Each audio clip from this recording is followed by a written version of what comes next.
All right, so this will be the instructional video for Monday with your DGP.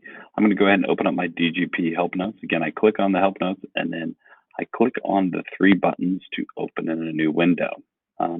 Feel free to use this video whenever you are at home for any purpose, whether it's Blue Jays at home or if you just have questions and you're working from maybe a sick day or you're just working ahead.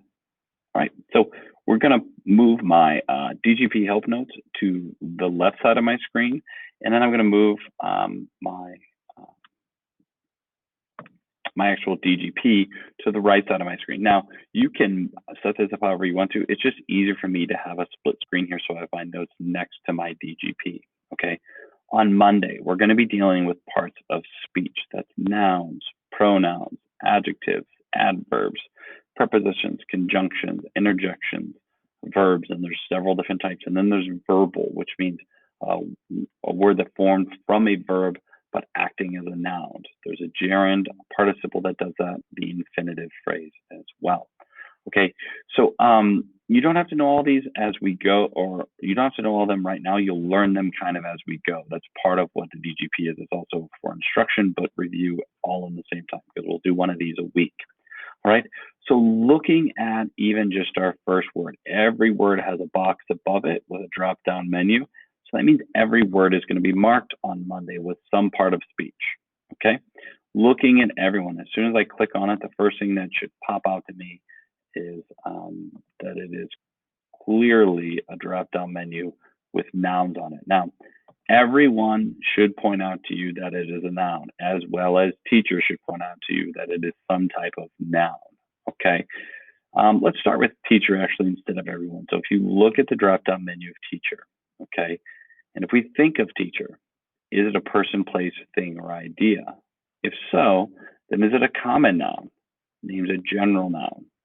It's the name of proper noun. This is very specific, like a name, a specific teacher, or in this case, it gives you the idea of a city. Is it showing possession or ownership in any way? One of these stands out as a clear answer, and I do think that you guys know that it is a common noun. So I would mark it with a small n, okay?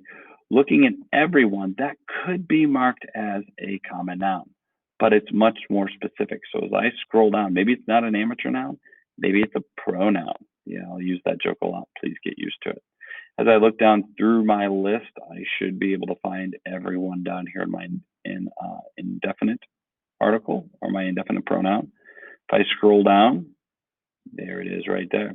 Every one of these works the same way. And I would just work down your DGP help notes to see where this fits. So I'll look for adjectives. Is there anything that shows an adjective? That's not one. That looks like another verb.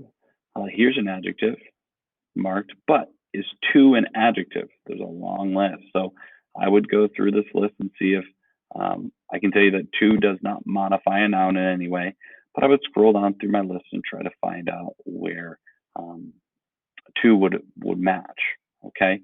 Monday's really just about figuring out what each one of these words identifies as in your part of speech, okay? That will also help us later on Tuesday of knowing specifically what type of word we're looking for in an instance or in the sentence structure itself called syntax. All right, if you have any questions, any concerns, please feel free to reach out to me by email or ask me in class. Thank you.